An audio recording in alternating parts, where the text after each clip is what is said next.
Subscribe करें और bell दबाएं ताकि कोई खबर रह न जाए।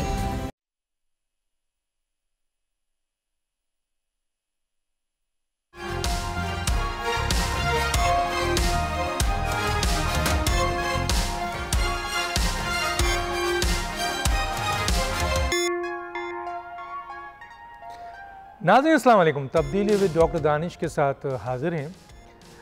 इस वक्त जो मौजूदा सूरत हाल है उसमें ये जो हुकूमत आई है, जो बज़ाहिर छोटी पार्टियों के साथ इत्तेहाद के साथ आई है, ज़रूर उसको पाकिस्तान पीपल्स पार्टी एक बड़ी सियासी जमात का कंधा ज़रूर मिला हुआ है, लेकिन हुकूमती इत्तेहाद में पाकिस्तान पीपल्स पार्टी इस तरह शामिल नहीं है कि वो आपके काबीना का हिस्सा हो। हालांकि गवर्नर्स उनके हैं कई जगहों पे, आपके बलूचिस्तान हुकूमत उन्होंने हासिल की है, चेयरमैन सेनेट उन्होंने हासिल किया है, प्रेसिडेंट पाकिस्तान पीपल्स पार्टी का है। अब ऐसे में जो 4 महीना इस हुकूमत को आए हुए हुआ है, उन्होंने बजट भी दे दिया है और यकीनन इस सिलसिले में जो बज़ाहिर एक बड़ा सख्त एतराज़ पाकिस्तान पीपल्स पार्टी की तरफ से 2 इशूज़ पे आया। एक तो पंजाब हुकूमत के हवाले से, उनके रवैये के हवाले से, और दूसरा बजट में उनसे मुशावरत नहीं की गई। इस सिलसिले में उनकी मीटिंग्स काफ़ी हो रही है, लेकिन जो इम्पॉर्टेंट बात है दूसरी तरफ ये है कि जी मौजूदा हुकूमत जिसे 4 महीना हुआ है आए हुए, और वो स्पेशल इन्वेस्टमेंट फैसिलिटेशन काउंसिल्स के ज़रिए बड़ी अहम तरीन सरमायाकारी करने जा रहा है, और दूसरी तरफ आपके चाइना जो सीपैक के हवाले से एक दफ़ा फिर इंगेज हुआ है, उनका बड़ा अहम तरीन एतराज़ 2 चीज़ों पे है। मुशावरत कह लीजिए या एतराज़ कह लीजिए, एक सियासी अदम इस्तेहकाम के हवाले से और दूसरा सिक्योरिटी चैलेंजेस के हवाले से। तो इन दोनों को उन्होंने बहुत ज़्यादा प्राइम मिनिस्टर के सामने रखा है, और दूसरी तरफ पाकिस्तान तहरीक इंसाफ जो एक अपोजिशन जमात की सूरत में पार्लियामेंट में मौजूद है बड़ी, उसका कुछ समझ में नहीं आ रहा है, क्योंकि उनके जो कायद हैं वो जेल में हैं और कई कायद उनके बाहर हैं, और मुख्तलिफ़ किस्म की स्टेटमेंट आती है, एक देता है, दूसरी उसकी नफ़ी करता है, दूसरा देता है, तीसरी नफ़ी करता है। मुसलसल पीटीआई का शोर-ओ-गुल और ऐसे हालात हैं कि जिसकी बुनियाद पर सियासी अदम इस्तेहकाम पैदा हो रहा है। अब ऐसी सूरत हाल में क्या आगे सूरत हाल बनेगी, क्योंकि इमरान खान साहब फ़ौज से बात करना चाहते हैं और फ़ौज इमरान खान से बात करने को तैयार नहीं है। वो कहती है जो भी डायलॉग करना है सियासी जमातों के साथ करो, और इमरान खान सियासी जमातों को ख़ास तौर पर पाकिस्तान पीपल्स पार्टी, PMLN और आपके MQM से बात करने को तैयार नहीं है। ऐसे सूरत हाल में सरमायाकारी भी आ रही है, शराइत भी हैं, मशवरे भी हैं, हुकूमत जो है वो कमज़ोर अपने फुट पे है, क्योंकि बड़े इत्तेहादी एतराज़ कर रहे हैं, ब्लैकमेल कह लीजिए, डिमांड कह लीजिए, या क्या सूरत हाल बनेगी। हमारे साथ जो गेस्ट हैं आइए उनका तारुफ कराते हैं, उन्हीं से पूछ लेते हैं। मोहम्मद अली दुरानी साहब, साबिक वफाकी वज़ीर, आपका शुक्रिया सर, आपने ज्वाइन किया। मेरी आवाज़ आ रही है सर आपको? जी बिल्कुल आ रही है डॉक्टर सर। ये हुकूमत को आए हुए तकरीबन 4 महीने हुए हैं, हालांकि पीपल्स पार्टी ने कंधा दिया है, लेकिन बहुत मेजर पोजीशन उन्होंने हासिल कर ली है। काबीना का सिर्फ हिस्सा नहीं है। बजट आया है 4 महीने के अंदर, और उस बजट के ऊपर उनका एतराज़ आ गया है। इसी तरीके से पंजाब के अंदर उनकी गवर्नर तो मौजूद है, लेकिन ज़्यादा सीटें नहीं हैं, लेकिन वहाँ पर भी उनका बड़ा एतराज़ आ गया है।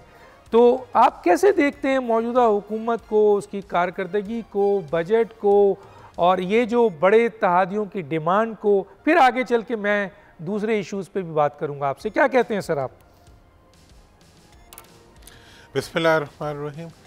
डॉक्टर साहब, हुकूमत की कारकर्दगी तो बजट में आपने देख ही ली कि क्या है, और कारकर्दगी हुकूमत की तो वो होती है जो आवाम के लिए हो। अगर हुकूमत अपने लिए कोई कारकर्दगी दिखा रही हो या हुकूमत में हुक्मरान जो हैं वो अपनी पर्सनल और अपनी पार्टी या अपनी ज़ाती मफादात के लिए कुछ कर रहे हो, तो वो तो आवाम से उसका ताल्लुक़ नहीं होता। तो अगर बजट को देखें तो बजट में आवाम को तो टैक्स मिले हैं और हुक्मरानों को जो है वो रेनोवेशंस मिली हैं और इंक्रीज़ इन मतलब सैलरीज़ मिली हैं और उनके मफादात जो हैं उनका तहफ़्फ़ुज़ हुआ है। तो लिहाजा आवाम इस वक्त परेशान है, हुक्मरान जो हैं वो अपनी कामयाबियों के दिन गिन रहे हैं। तो बड़े बड़े इश्तहारों के जरिए जाते हैं तो फिर बड़े बड़े इश्तहारों के जरिए जिसमें करोड़ों रुपए के इश्तहार हैं, उसके ज़रिए तो उनकी कामयाबी नज़र आ रही है सर। हाँ देखें ना सर, इश्तिहार में कामयाबी का नज़र आ जाना जो है वो सिर्फ नज़र ही आना नहीं होता, वो नजराना भी होता है और वो आवाम को दिखाना भी होता है कि भाई हमने आपके लिए बहुत कुछ किया है। वो जैसे होते हैं ना कि वो छोटे होते बच्चा कोई दवाई ना खा रहा हो ना तो पेरेंट्स उसके मुंह से पकड़ के अंदर दबा दिया करते हैं। तो ये आवाम के अंदर जो तरक्की हुई है उसको इश्तिहारों के ज़रिए जो है शीशे की तरह उनकी आँखों और कानों में उंडेल रहे हैं कि भाई ये जो तरक्की हो चुकी है इसको तुम मान लो और तो अच्छे रहोगे, नहीं भी मानोगे तो भी कोई फ़र्क नहीं पड़ेगा, इश्तिहार तो चलते रहेंगे। अच्छा सर, पाकिस्तान पीपल्स पार्टी और PMLN के इत्तेहाद को और अब सिर्फ 4 महीने के अंदर जो बजट के ऊपर एतराज़, पंजाब हुकूमत के हवाले से एतराज़, ये इत्तेहाद आपको चलता हुआ नज़र आ रहा है सर? डॉक्टर साहब, इत्तेहाद ही की तो हुकूमत है और ये चलेगा नहीं तो और क्या करेगा। ये चल भी रहा है, खा भी रहा है और मतलब गुजारा भी कर रहा है। इस इत्तेहाद को कुछ नहीं होगा। ये स्टेनलेस स्टील का इत्तेहाद है और ये जुड़ा हुआ है, आपस में मफादात की रस्सियों से बंधा हुआ है और आवाम की महरूमियों में गुंधा हुआ है। तो इसलिए मतलब इस इत्तेहाद के चलने के रास्ते में मुझे तो कोई रुकावट नज़र नहीं आ रही। अलबत्ता पीपल्स पार्टी के रेफरेंस से मेरा ये गिला ज़रूर है कि ये पार्टी बहरहाल बीबी की अमानत है, भुट्टो साहब की एक अमानत है। इस पार्टी के बारे में एक पिछले 10-12 साल से ये तो ज़ाहिर था कि ये मफादात के लिए काम करती है अपने और अपने साथ चलने वालों के, लेकिन इस पार्टी से मुनाफ़क़त की स्मेल कभी नहीं आती थी। लेकिन इस वक्त इस दफ़ा हुकूमत जिस तरह चलाई जा रही है और जिस तरीके से इक़दामात उठाए जा रहे हैं उसमें बहुत हल्का एक पन नज़र आ रहा है कि जी गवर्नर ने दस्तखत भी करने हैं, गवर्नर छुट्टी पे भी चला गया, बता के गया कि यार मैं ज़रा छुट्टी पे जा रहा हूँ तो मेरी सीट पे बैठ के दस्तखत तो ये मिली भगत से हुआ है, आप समझते हैं? आता कि इज्जत का जो साइन हुआ है ये सब मिली भगत है पाकिस्तान पीपल्स पार्टी और PMLN की कि मैं चला जाऊँगा क्योंकि मैं अपोज कर रहा हूँ तो तुम आकर बैठ जाना और फिर साइन कर देना और फिर मैं आ जाऊँगा। तो इसमें और क्या आप क्या कह सकते हैं? इसको यही है, ना भी होते तो तब भी दस्तखत तो हो जाने थे, ना भी करते तब भी पास तो हो जाना था, छुट्टी पे जाने की क्या ज़रूरत थी। मतलब ये है कि अवाम इस चीज़ को अपने साथ मजाक तस्वुर कर रहे हैं और लग भी मजाक ही रहा है। मतलब ये एक मैच्योर पार्टी है, मैच्योर पार्टी की तरफ से जब इमैच्योर एक्ट्स आने शुरू हो जाएं तो वो तकलीफ होते हैं। हम तो चूँकि सियासी वर्कर हैं बचपन से और पॉलिटिकल लोगों को देखते हैं, पॉलिटिकल रवैयों को देखते हैं, तो जब ऐसे बचकाना रवैये नज़र आते हैं तो उस पर अफसोस सर। ये इत्तेहाद में इन्होंने बलूचिस्तान हुकूमत हासिल कर लिया, चेयरमैन सेनेट हासिल कर लिया, जबकि सीट इनकी ज़्यादा नहीं है। दूसरी तरफ जो है वो गवर्नर हासिल कर लिया KPK का भी, पंजाब का भी, और इसके अलावा सदर पाकिस्तान ले लिया। तो सर सारी चीज़ तो ये ले चुके थे। अब जब ये काबीना का हिस्सा नहीं है तो इनको बजट पे क्या एतराज़ है? बजट PMLN जो काबीना है उसको लाने का इख्तियार है, अगर वो लाई है तो फिर आप या तो अगर एतराज़ रखते हैं तो काबीना का हिस्सा होते ताकि आप वहाँ पर बैठकर इन मसलों को हल करते। आप काबीना का हिस्सा भी नहीं बनना चाहते, हुकूमत के फेलियर को आप शेयर नहीं करना चाहते हैं, लेकिन सारे बड़े ओहदे लेकर पाकिस्तान पीपल्स पार्टी मज़े भी कर रही है और धमकाती भी है, ब्लैकमेल भी करती है। ये कौन सा इत्तेहाद है सर? सर मैं इसीलिए कह रहा हूँ कि ये इत्तेहाद है, इसलिए इत्तेहाद है कि इसने रहना है। ये जो कुछ हो रहा है ये अंडरस्टैंडिंग से हो रहा है। अच्छा। और बाद लोगों को ख्याल होता है कि वो कोई टोपी ड्रामा करेंगे तो उससे आवाम समझेंगे कि जी ये इसमें नहीं है, इसमें है। आवाम अब बहुत समझदार हो चुके हैं, आवाम के हाथों में मोबाइल है और आवाम के आंखों के सामने जो है उसकी स्क्रीन है। हर चीज़ जो है आप सोचते भी नहीं है तो उन तक पहुंच जाती है और उसके मुताबिक वो जहन साजी कर लेते हैं अपनी। तो इसलिए ये जो सारे टोपी आवाम को कौन लिफ्ट कराता है सर, उसकी क्या हैसियत है सर, उनका क्या मुकाम है सर?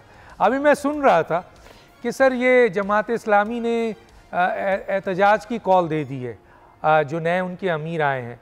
अब ये बताइए सर कि ये एहतजाज से इस मुल्क में जो आपके जो लोग हैं, जो इदारे हैं, जो हुकूमत है और जो अशराफिया है जो हुकूमत चला रही है, जहाँ जहाँ भी बैठी है, वो इन एहतजाज को लिफ्ट कराती है सर? वो तो आवाम के एहतजाज को लिफ्ट ही नहीं कराती। तो कहने का मतलब है कि इन एहतजाजों से पॉलिटिकल पार्टीज़ अपना तो वो जो कहते हैं ना वो सेट करती है स्कोर, लेकिन उससे तो कुछ नहीं मिलता सर। तो आवाम को कौन हैसियत देता है, उसके वोट को कौन हैसियत देता है सर? देखिए सर, अवाम के वोट की जो हैसियत है वो तो अवाम ने मनवा ली है 8 फरवरी बज़ोर शमशीर और बज़ोर वोट। उन्होंने ये साबित कर दिया है कि अब रवायती इलेक्टेबल्स जो हैं वो इस जगह पे नहीं ठहरते। उन्होंने ये साबित कर दिया है कि आइंदा होने वाले जो भी इलेक्शंस होंगे उनके अंदर अबूरी हुकूमत नहीं होगी। उन्होंने ये साबित कर दिया है कि मौजूदा इलेक्शन कमीशन का निज़ाम अब नहीं चल सकेगा। उन्होंने ये साबित कर दिया है कि बहुत जल्दी इसी इलेक्शन कमीशन को जो है वो आइन के तहत जो है वो हाई ट्रिज़न के मुकदमे में खींचा जाएगा। उन्होंने ये साबित कर दिया है कि इस वक्त इस दफ़ा जो इलेक्शन का पूरा प्रोसेस हुआ है, इलेक्शन होने से पहले वो इलेक्शन की अफादियत खो चुका था इलेक्शन का प्रोसेस, और इलेक्शन के बाद जो कुछ हुआ उसने जीतने वालों की इज्जत को भी नीलाम कर दिया। अब इसके सब चीज़ के बाद लेकिन मैं नहीं मानता जो सिस्टम चल रहा है, मैं नहीं मानता। मैं तो जो हुकूमत चाहता हूँ वो ले आता हूँ और हुकूमत आ जाती है, सब तैयार बैठे होते हैं। तो मैं यही तो पूछना चाहता हूँ कि आवाम ने तो बहुत कुछ साबित कर दिया, लेकिन मसला ये है कि उसके इस साबित की हैसियत क्या है, क्योंकि ना इदारे को इन चीज़ों का इदराक है, ना शराफिया को है, ना हुकूमत को है। तो क्या होगा सर? डॉक्टर साहब, मैं आपको एक हकीकत बताऊं कि जब अवाम किसी के पीछे से हट जाते हैं और शऊरी तौर पे किसी के ख़िलाफ़ खड़े हो जाते हैं तो उसकी बाद कैफियत ये बनती है कि तमाम इदारे और तमाम कुव्वतें जो हैं वो आहिस्ता आहिस्ता उन लोगों की पुश्तपनाही से हट जाती हैं जो आवाम की नफ़रत का निशान बनते हैं, और आहिस्ता आहिस्ता जो है वो चीज़ें नज़र आ रही हैं। आज की डेट पे आप ये देखें कि ये जो हुकूमत का पूरा इदारा है वो एक पिघलते हुए बर्फ़ के ब्लॉक की में बदल चुका है। रोज़ के रोज़ उनकी डिमोलिशन और उनकी जो डिज़ोल्व होना है वो नज़र आ रहा है। आप अदालतें इस वक्त जो है वो आवाम की राय के आगे सरनगू होती नज़र आ रही हैं और उन प्रेशर्स को निगेट करती नज़र आ रही हैं, जो प्रेशर्स जो हैं अभी तक बहुत ताकतवर नज़र आ रहे थे। इस वक्त की जो कैफियत है वो ये है कि मौजूदा हुकूमत की सिर्फ़ एक ख्वाहिश है जिसको भी पूरा नहीं कर पा रहे कि किसी तरह वो आवाम को और इस मुल्क की इस्टेब्लिशमेंट को आपस में दस्तो गिरेबां करवा दें ताकि उनका इक़्तिदार जो है वो इस लड़ाई में महफूज हो जाए। लेकिन वो भी मुझे महफूज होता नज़र नहीं आ रहा। जिन अवाम के बारे में आपका भी ख्याल है और हर एक का यही ख्याल है कि उन अवाम की हैसियत क्या है कि जब भी जो चाहता है जहाँ चाहता है जिसको ले आता है। अगर आपने उन लोगों की जो इस वक्त इक़्तिदार में उनकी हालत देखनी है तो उनकी एक तस्वीर उतार के रोज़ देख लिया करें कि उनके चेहरे इस चीज़ की चुगली कर रहे हैं कि वो अपने आप से शर्मिंदा नज़र आ रहे हैं। वो शर्मिंदा तो आप समझते हैं सर, खुदा के लिए सर, ये लोग शर्मिंदा होंगे सर? खुदा के लिए सर ये किस बात पे शर्मिंदा? मुझे तो सर पता था। अयाशी वो कर रहे हैं, प्रोटोकॉल वो ले रहे हैं, हुकूमत 17 आपके जो क्लेम करते हैं 17 सीटों की जमात हुकूमत कर रही है, 35 सीटों की जमात हुकूमत कर रही है, 2 सीटों की जमात हुकूमत कर रही है। आपके दूसरी तरफ जो है वो एक ऐसी सियासी जमात जो है वो आ गई है जिसका लीडर जेल में है और कई लीडर पैदा हो गए हैं, 10 तो गिरेबां हैं, चीख पुकार है, लड़ाई झगड़े हैं, धमकियां हैं और मुल्क में एक अजीब व गरीब किस्म के हालात पैदा हो गए। सर कहाँ है ये जमहूरियत, किधर है सर? सर देखें, ये जो इस वक्त की जमहूरियत है, जमहूरियत देखें, आप मुझे बताएं जिस 8 फरवरी से पहले क्या हाल था। पार्टी का निशान नहीं था, पार्टी के लीडर नहीं थे, पार्टी का जलसा नहीं था, पार्टी के लिए अवाम निकल नहीं सकते थे। उसके बाद जब रिज़ल्ट आया तो अगर फार्म ना बदलते तो आज सब कुछ ही बदला होता। तो बात यह है कि वो पार्टी जिसका पहले नाम भी नहीं लिया जा सकता था, अब जो है उसका हर जगह उसमें इतनी भी जुर्रत पैदा हो गई है कि वापस आपस में लड़ना सियासत का कोई इतना बड़ा नुकसान नहीं होता। वो तो सर ये तो लड़ाई झगड़ा जो सियासी होता है ये तो एक फितरी सी चीज़ है, लेकिन जो गैर फितरी चीज़ है वो ये है कि असम्बली के अंदर नकली अक्सरियत रखने के बावजूद जो है हुकूमत एक तो कुछ डिलीवर नहीं कर पा रही, दूसरा अब आप एक और आपको मैं मिसाल देता हूँ कि हम जहाँ जाएं, सऊदी अरब जाएं, हम यूएई जाएं, हम ईयू जाएं, हम आईएमएफ जाएं, हम चाइना जाएं, 3 मशवरे हमें मिल रहे हैं कि एक तो ये है कि जी आप अपने यहाँ पॉलिटिकल स्टेबिलिटी लाएं, या दूसरे अल्फाज में ये कह लें कि आप अपने यहाँ जो है पॉलिटिकल रेकन्सिलिएशन लाएं। दूसरा आपसे मुतालबा ये आ रहा है कि आप अपने मुल्क के अंदर जो है सिक्योरिटी की सिचुएशन को ठीक करें। अगेन दैट मीन्स टू कि आप पॉलिटिकली अपने आप को रेकन्साइल करें ताकि आपकी तमाम क़ुव्वतें जो हैं अपने मुल्क के तहफ़्फ़ुज़ के लिए इस्तेमाल हो। और तीसरा मुतालबा जो हुकूमत से आ रहा है वो ये आ रहा है कि आप वो पैसा जो आप लोगों से मांग रहे हैं, जो पैसा यहाँ वो लगा चुके हुए हैं, उसको तहफ़्फ़ुज़ तो फराहम करें। मतलब यह है कि ना आप सियासत को तहफ़्फ़ुज़ दे सकते हैं, ना आप आवाम को तहफ़्फ़ुज़ दे रहे हैं, ना आप फ़ॉरेन इन्वेस्टमेंट को तहफ़्फ़ुज़ दे पा रहे हैं, ना आप अपने शहरियों को तहफ़्फ़ुज़ दे पा रहे हैं। इसकी वजह क्या है? और ये कौन कह रहे हैं? आपको अपनी जान से अजीज़ रखने वाले आपके दोस्त आपसे कह रहे हैं, आपसे नहीं कह रहे, आवाम से नहीं कह रहे, हुक्मरानों से कह रहे हैं कि भाई तुम इस वक्त जो है आपस में। और आप ये देखें, मैं पहले इस बात को कह चुका हुआ हूँ कि अगर आप खुद रिकन्साइल नहीं करेंगे, आप खुद जो है जेलों में पड़े हुए लोगों को निकाल के उनसे बातचीत नहीं करेंगे, आप खुद जो है मुल्क के हालात को नॉर्मलाइज नहीं करेंगे, तो किसी दिन कोई आके आपको सड़क पे, दीवार पे और टेबल पे बिठा के कहेगा करो ये सब कुछ। और कल हमने देखा, मैं सर यहाँ रोकूंगा। जो कल आपने देखा है उस पर मैंने बात करना है। आप पहले इन 3 पॉइंट्स को उजागर कर चुके हैं और इस वक्त जो कल चाइना के सामने अपोजिशंस भी, हुकूमत भी हाथ बांध के बैठे हुए थे और चाइनी डेलीगेशन ये चाइना हुकूमत से ये कह रहा है कि law and order situation, security अपनी बेहतर करें, सियासी इस्तेहकाम जो है वो लाएँ और ज़ाहिर है आपको जो सरमायाकारी है उसकी सिक्योरिटी प्रोवाइड करें। तो इस पे हम बात करेंगे, एक छोटा सा ब्रेक लेते हैं फिर वापस आते हैं।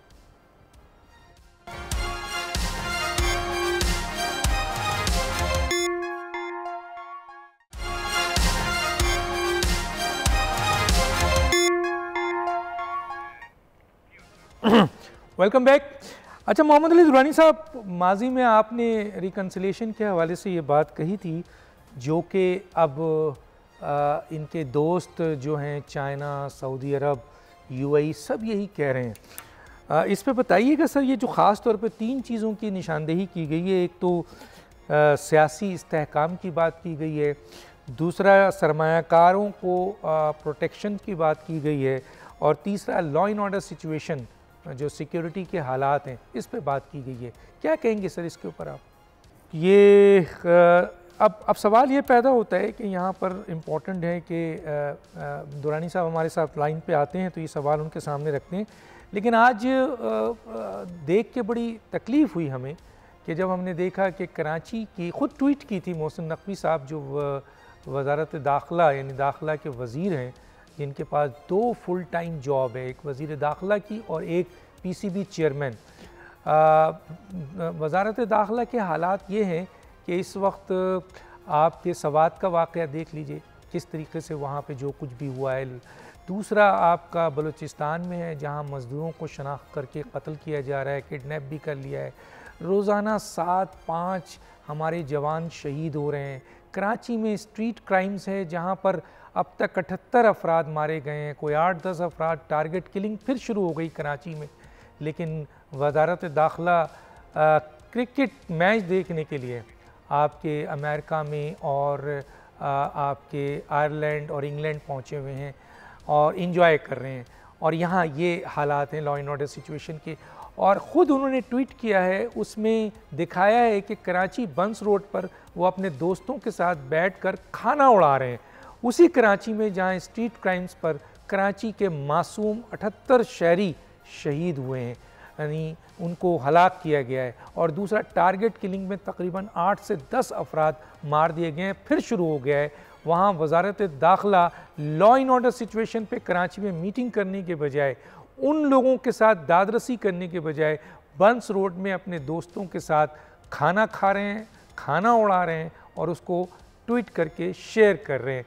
और दूसरी तरफ मैंने मुल्क के हालात बताई है, तो 2 फुल टाइम जॉब इंजॉय कर रहे हैं। गवर्नमेंट किस कदर सीरियस है सिक्योरिटी देने में और लॉ एंड ऑर्डर सिचुएशन को आपके सॉल्व करने में, ये सवाल है। मोहम्मद अली दुरानी साहब, 3 चीज़ें आपने पहले भी हमारे सामने रखा था, जो कि इस यूएई ने भी, आपके सऊदिया ने भी, और जो भी सरमायाकारी कर रहा है, अब तो चाइना ने भी बैठाकर ये बात कर दी जो बैठाने की बात कर रहे थे। एक तो जो सरमायाकारी करेगा उसको आपने प्रोटेक्शन देनी है। दूसरा ये है कि लॉ एंड ऑर्डर सिचुएशन को दुरुस्त करना है, सिक्योरिटी को बहुत ज़्यादा आपने बेहतर करनी है और सियासी इस्तेहकाम मुल्क में लाए। क्या कहेंगे सर इसके ऊपर आप? देखें, इस वक्त अगर आप प्रैक्टिकली देखें ना डॉक्टर साहब, तो हमने हमारी हुक्मरान जो हैं आइनी तौर पे तमाम अख्तियारात रखने के बावजूद, कानूनी अख्तियारात रखने के बावजूद, उन्होंने बहुत अच्छा एक अपने लिए वो निकाल लिया है, सेफ पैसेज निकाल लिया, तंगली निकाल रही है कि उन्होंने मईशत की बहाली जो है वो SIFC के ज़िम्मे कर दी है। उन्होंने जो मुल्क की सिक्योरिटी है वो फ़ौज के हवाले और एजेंसियों के हवाले कर दी है, और उन्होंने सियासत जो है वो भी किसी और के हवाले कर दी है। तो वो सब कुछ जो है इस वक्त सारा काम जो हो रहा है वो ये हो रहा है कि अपनी ज़िम्मेदारी किसी और पे डाल के ख़ुद मासूम बन के बैठ जाओ, और अगर खुदा न खास्ता कल कुछ हो जाए तो कहो जी हम तो थे ही नहीं, वो तो फलाने करा दिया। अब पब्लिक के अंदर इस परसेप्शन को बनाया जा रहा है, पार्टियों के अंदर इस परसेप्शन को बनाया जा रहा है, मतलब सबसे मासूम वो हैं जो सबसे बाअख्तियार हैं, जिन्होंने सारा अख्तियार अपने पास रखा हुआ है। वो कहते हैं हमारे पास तो कुछ है नहीं, और जिनके पास कानूनी तौर पे कुछ नहीं है वो सब कुछ उन पे डाल देते हैं। और उन बेचारों की मासूमियत जो कि जाने दे रहे हैं, जो अपने बच्चों के नजराने पेश कर रहे हैं, जो सब कुछ करते हैं, सब कुछ उन्हीं पे डाला हुआ है। और फिर इतनी मतलब सियासतदान का तो वैसे तो काम भी यही होता है कि वो चालाक होता है, होशियार होता है, और अपने आप को बचा के हर सूरत से निकाल के ले जाता है। पिछले 50 साल से जिन 2 ख़ानदानों ने इस मुल्क को तहोतेक कर दिया है, क्या वो इतने आराम से किसी के हाथ आएंगे? तो वो तो मज़े भी कर रहे हैं और शोर भी मचा रहे हैं कि जी हम तो बस लुट गए, पिट गए, हमारे पास तो कुछ है नहीं, फ़लाँ भी फ़लाँ के पास है, फ़लाँ भी फ़लाँ के पास है, हम क्या करें जी, हम तो बस फिर भी चला रहे हैं। तो कोई ऐसी बात नहीं है। हकीकत डॉक्टर साहब यही है कि तमाम अख्तियार उन्हीं के पास है जिनके पास अख्तियार होता है। उनका इंटरेस्ट इस वक्त सिर्फ़ और सिर्फ माल में है।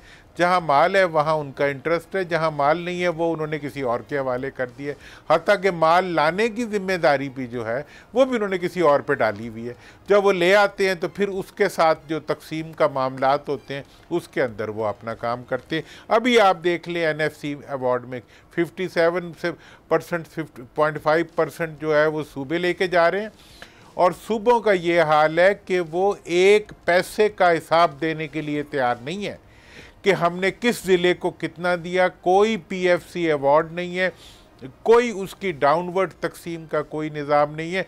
सिर्फ और सिर्फ चीफ मिनिस्टर के हाथ में जो है मरकज़ में झाड़ू फेर के सारे पैसे जो है सूबों में ले जाते हैं और सूबों में ले जाके वहाँ उसका कोई हिसाब पूछने वाला नहीं है, कोई उसका ऑडिट नहीं है, कोई उसकी अकाउंटेबिलिटी नहीं है, कोई डिस्ट्रीब्यूशन का प्रोसेस नहीं है। और मुझे कोई बता दे कि पिछले 10 सालों में 12 सालों में जो सूबों को पैसा मिला है वो किस किस ज़िले में कितना कितना खर्च हुआ है।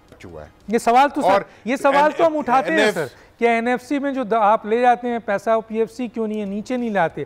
तो लोकल बॉडीज इसीलिए तो इस्टेब्लिश नहीं होने देते सर, वो सारे अख्तियारात अपने पास रखते हैं। नहीं, कभी भी नहीं होगा, और होते भी अख्तियारात नहीं अपने पास रखते, पैसे भी रखते हैं और अवाम के तक कोई चीज पहुंचती नहीं है, उसके बावजूद ये मजलूम है।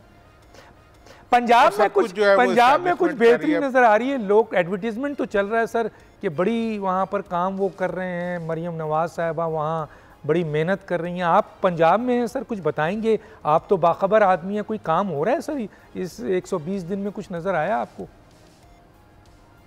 सर वो तो मतलब मुझे घर वाले बता रहे थे बहुत सफाई हो गई है लाहौर में और गैर मामूली तौर पे बेहतरी हो गई है। मैंने कहा तुम्हें कैसे पता चला? कहते हमने अभी इश्तिहार देखा। तो उस लिहाज से तो सर मतलब ये है कि कुछ ना कुछ तो हुआ होगा ना। अब इतने इश्तिहार चल रहे हैं तो अब लोग फिर खुश है ना कि जी मतलब खुशहाली आ गई। अच्छा सर ये बताएं कि चाइना भी कह रहा है, चाइना भी उनसे कह रहा है। मैं दो इशू पे आता हूँ, एक तो सिक्योरिटी पे और सियासी इस्तेहकाम पे। पहले सिक्योरिटी पे आते हैं सर। इन्होंने जो वजीर दाखिला बनाया है वो 2 फुल टाइम जॉब इंजॉय कर रहे हैं सर। आप भी मिनिस्टर रहे हैं, आपको पता है सर। ये बताइए सर कि इस वक्त 7 से 8 अफराद रोज़ाना शहीद हो रहे हैं हमारे फ़ौजी। अभी 2 दिन पहले 5 अफराद शहीद हुए, इससे पहले 7 हुए। नौजवान लड़के काकुल से निकले हुए वज़ीरिस्तान में दहशतगर्दों से लड़के हुए शहीद हो रहे हैं। सवात का वाक़या आपके सामने है सर। इसी तरीके से आप देख लें कि सर मज़दूर को शनाख्त करके अब दोबारा मारा जा रहा है, किडनैप किया जा रहा है बलूचिस्तान के अंदर। कराची के अंदर सर स्ट्रीट क्राइम से 78 लोग को मार दिया गया है सर। और इसके साथ साथ जो है वो अब टारगेट किलिंग दोबारा शुरू हो गई है। तो मुल्क में इस वक्त लॉ एंड ऑर्डर सिचुएशन, अभी आपने देखा था चाइनीज़ के साथ क्या हुआ था, इस्लामाबाद में क्या हुआ। तो ओवरऑल मुल्क का जो इस वक्त हालात हैं वो तो बहुत ख़राब है सिक्योरिटी के लिहाज से। और वज़ीर दाखिला जिनके पास एक और फुल टाइम जॉब है और वो आयरलैंड, अमेरिका और इंग्लैंड जो है क्रिकेट को एंजॉय कर रहे हैं सर। ये है सीरियसनेस हुकूमत की। और उस क्रिकेट में भी आप देख लें कि तबाही है, सिर्फ सिफारशी हैं। पाकिस्तान जो है वो सुपर 8 तक भी नहीं जा सका और वो बापर आ गया। ना क्रिकेट ना वजारत दाखिला में कोई चीज़ हम देख रहे हैं। आज हम देख रहे थे सर कि उन्होंने ट्वीट की है वज़ीर दाखिला ने, उसमें लिखा है कि मैं कराची के बंस रोड पर दावतें उड़ा रहा हूँ अपने दोस्त के साथ, उसी शहर में जहाँ पर 78 अफराद स्ट्रीट क्राइम्स में मारे गए हैं और 10 अफराद टारगेट किलिंग में। तो सर सिक्योरिटी में हुकूमत कितना सीरियस है। और एक शख्स को जिसका कोई एक्सपीरियंस नहीं है उसको 2 फुल टाइम ओहदे दिए हुए हैं। और चाइना कह रही है आप सिक्योरिटी बेहतर करें, यूएई कह रही है आप सिक्योरिटी बेहतर करें, आपके सऊदीया कह रहा है आप सिक्योरिटी बेहतर करें। अब सर मैं मतलब देखें जी, पहली बात तो यह है कि अगर 2 किसी के पास नौकरियां हों तो सबसे इम्पोर्टेंट नौकरी वो होती है जिसमें तनख्वाह ज़्यादा हो। ठीक है ना सर? पीसीबी का जो बजट है वो खरबों में है सर।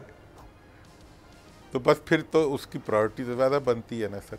बाकी ये है कि जहाँ तक काम का ताल्लुक है और ड्यूटी का ताल्लुक है तो मैं आपको बता दूं कि सवाए बेचारे हमारे मतलब जो आर्म्ड फोर्सेस हैं उनके अलावा और चंद इदारों के अलावा, ठीक है ना जी, सारे लोग। अब मुझे बताएं इलेक्शन कमीशन क्या कर रहा है कि हम पीसीबी को कुछ कहें, इंटीरियर को कुछ कहें। इलेक्शन कमीशन जो है मतलब ये है कि पूरे इलेक्शन के प्रोसेस को तहो-तेक करने के बाद हर कोई अपनी जगह पे बैठा हुआ है बड़े इत्मीनान से, अरबों रुपया खर्च करने के बाद इलेक्शन के रिज़ल्ट को कंप्लीट तहो-तेक करने, मतलब कोई और मुल्क होता तो हाई ट्रीजन का मुकदमा चल जाता अवाम के वोटों के साथ वो मिस हैंडलिंग करने के ऊपर, लेकिन कोई पूछने वाला नहीं है। इसीलिए अगर फैशन ही नहीं है किसी को कुछ कहना है मतलब ना किसी वजीर आजम को कुछ कहने, वो उसको वजीर आजम ने, जो अबूरी वजीर आजम थे, उन्होंने धमकी लगाई मौजूदा आए वो को कि मैं तुम्हारे फार्म 47 खोल दूंगा। वो इस मुल्क में कौन किसी को पूछ रहा है सर? अच्छा सर, दूसरी तरफ सियासी इस्तेहकाम की बात की है इन तमाम लोगों ने, चाइना ने तो बड़े ज़ोरदार किया है। एक तरफ तो हम देखते हैं इमरान खान साहब अपने जेल में होते हुए अपने एक्स से यानी ट्विटर से जो है वो मुजीबुर रहमान बन रहे हैं, वीडियोस निकाल रहे हैं, उनके ऐसे हालात पैदा हो रहे हैं, उनके वीलॉगर्स, मीडिया पर्सन, उनके बाहर लोग कि वो फ़ौज को गालियाँ दे रहे हैं, धमकियाँ दे रहे हैं और मुल्क में एक अफरा तफरी पैदा कर रहे हैं। एक तरफ ये हाल है, दूसरी तरफ ये सियासी जमातें जो हैं वो भी सीरियस नज़र नहीं आ रही हैं कि अपोजिशन को इंगेज करके मामलात को बेहतर किया जाए। अब तो लोगों की डिमांड है जो पैसा लगा रहे हैं। जी डॉक्टर साहब देखें, इसको जनरलाइज हमें नहीं करना चाहिए, बड़ा सीरियस इशू है। इस वक्त जो है, जो लोग पॉलिटिकली जेलों में डाला गया हुआ है, जिनको मुकदमात के इस्तगासे पेश नहीं कर रहे, 9 मई के बड़े सीरियस मुकदमात हैं, लेकिन 1 साल गुजरने के बावजूद आज तक हुकूमत ने, ये हुकूमत की ज़िम्मेदारी होती है, पुलिस की, उन्होंने कोई इस्तगासा पेश नहीं किया और लोगों को जेलों में रखा हुआ है। अभी कल परसों इस्लामाबाद से, इधर से लोगों को उठा के जो है दोबारा जेलों में डाल दिया गया हुआ है। ये इन्होंने यहाँ जंगल का कानून बनाया हुआ है, ये कोई असूल, कोई ज़ाब्ता नहीं है।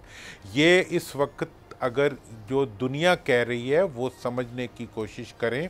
दुनिया ये कह रही है कि तुम जेलों से लोगों को निकालो और उनसे बैठ के मेज़ पे बात करो। 77 के अंदर जब प्री पोल रिगिंग हुई थी, उसके बाद अवाम की वजह से या सियासत की वजह से भुट्टो साहब मजबूर हुए थे और उन्होंने जिन लोगों पे गद्दारी के और बम फाड़ने के कौन कौन से मुकदमात बनाए हुए थे, उन सबको सामने बिठा के उनसे डायलॉग किया था। डायलॉग करना इस वक्त हुकूमत की ज़िम्मेदारी है।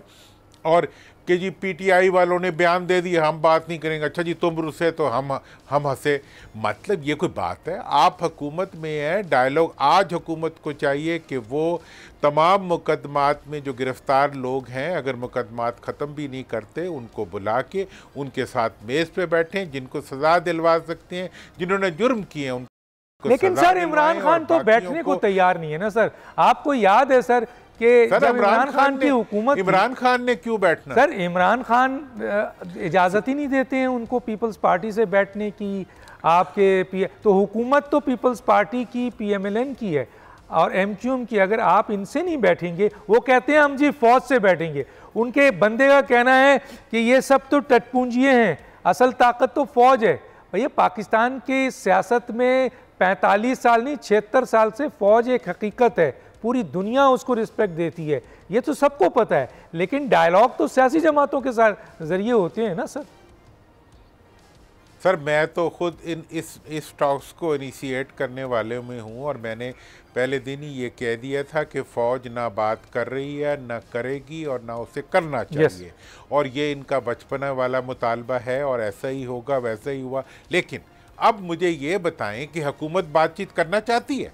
लगता तो नहीं है सर। आप मुझे बताएं, अगर करना सीरियस हाँ तो फिर देखिए, अगर करना चाहती है तो आज वज़ीर आज़म साहब आएँ टीवी के ऊपर और आम माफ़ी का ऐलान करके कहें कि जी जो लोग भी जेलों में बंद हैं वो आए, मैं उनके साथ बात करता हूँ, मैं देखता हूँ कैसे बात नहीं करते। अगर कोई फिर भी बात नहीं करेगा तो टका टोकरी हो जाएगा। ये तो रोज़ माहौल बनाते हैं कि जेलों में अंदर बैठे हुए लोग जो हैं वो भूत बनते जाएं ताकि उनको ताकतवर शो करके ये इस्टेब्लिशमेंट को और सारों को ब्लैकमेल कर। लेकिन सर अगर आम माफ़ी दे दी गई, आम माफ़ी दे दी गई तो फिर इस किस्म के वाक़यात जो 9 मई के जैसा वाक़या हुआ है वो दोबारा होगा। क्योंकि लोग तो जब तक आप लोगों को 9 मई वाले के लिए, जी सर 9 मई वालों के लिए तो कोई आम माफ़ी का ऐलान नहीं मांग रहा। यस, 9 मई वालों के साथ तो ये ज्यादती है कि 9 मई वालों का इस्तगासा क्यों नहीं पेश कर रही हुकूमत अदालतों में, उन पे मुकदमे क्यों नहीं चला रही, उनको सजा क्यों नहीं दे रही? ये सजा कौन देगा? हुकूमत देगी ना, हुकूमत नहीं है। अदालतें सजा देंगी। 9 मई को वो अदालतें सजा देंगी। नहीं सर, नहीं, अदालत नहीं देख।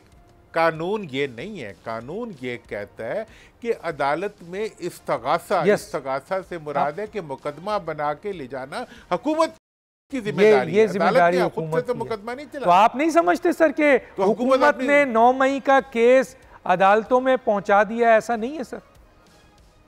नहीं, इस्तगासा कहाँ है? देखिए, हुकूमत का काम, जो मुकदमा होता है, फौजदारी मुकदमा जो होता है, वो हुकूमत उसमें मुद्दई होती है, वो नहीं होता, मतलब जो मजलूम होता है वो नहीं होता, हुकूमत मदई होती है। हुकूमत की मदईयत में कहाँ कोई, अभी तक आप मुझे बताएं कितने केसेस जो है वो अदालतों में लेके पेश किए गए हैं और सज़ाएं दिलवाई गई हैं। सज़ा दिलवाना, अमेरिका के अंदर जब हमला हुआ, रात दिन प्रोसीडिंग्स चली और पूरी केस, ब्रिटेन के वाक़यात हैं, जब इस किस्म के इश्यूज़ होते हैं उसके अंदर मुकदमात हुकूमत बना के अदालतों में लेके जाती हैं और अदालतों में साबित करती हैं। और जो हुकूमतें अपने ब्रिटेन में जो इन्वेस्टिगेटर होता है, जो अपने मुकदमे को साबित ना कर सके, वापसी में उसको सज़ा हो जाती है। तो ये सर, तो आप किसका मुकाबला कर रहे हैं? लगा दिया। आपने खुद ही तो कहा है सर कि हम जिस किस्म की कौम है वहाँ तो रिजाइन आ जाता है सर, थोड़े से जिम्मेदारी अगर उन पर आ जाती है। यहाँ तो कोई छोड़ने को तैयार नहीं है सर, मुल्क चाहे तबाह हो, कुछ हो जाए। बस सर आखिरी जुमला, क्योंकि मैं क्लोज करने जा रहा हूँ सर, आखिरी जुमला आपका क्या होगा सर? मैं तो सर इस वक्त ये कहूँगा कि मेरा तो इस वक्त मुल्क जो है वो इस चीज़ का तकाजा कर रहा है कि ये तीनों मुतालबात जो दुनिया के हैं, इनके ऊपर फौरी तौर पे अमल किया जाए, रिकन्सिलिएशन का प्रोसेस शुरू किया जाए, को असम्बली के अंदर जो है बैठ के नए इंतखाबात और नए पॉलिटिकल प्रोसेस को आगे बढ़ाने के लिए आइनी इक़दाम उठाए जाएँ और आगे चल के मुल्क में अवाम की मुंतखब करता जायज़ कानूनी हुकूमत लाई जाए। बहुत शुक्रिया सर, किसी स्टेज पे इंशाल्लाह बात करेंगे। ये थे जनाब मोहम्मद अली दुरानी साहब। वक्त ख़त्म हुआ चाहता है, डॉक्टर दानिश को इजाज़त दीजिए। अल्लाह हाफ़िज़।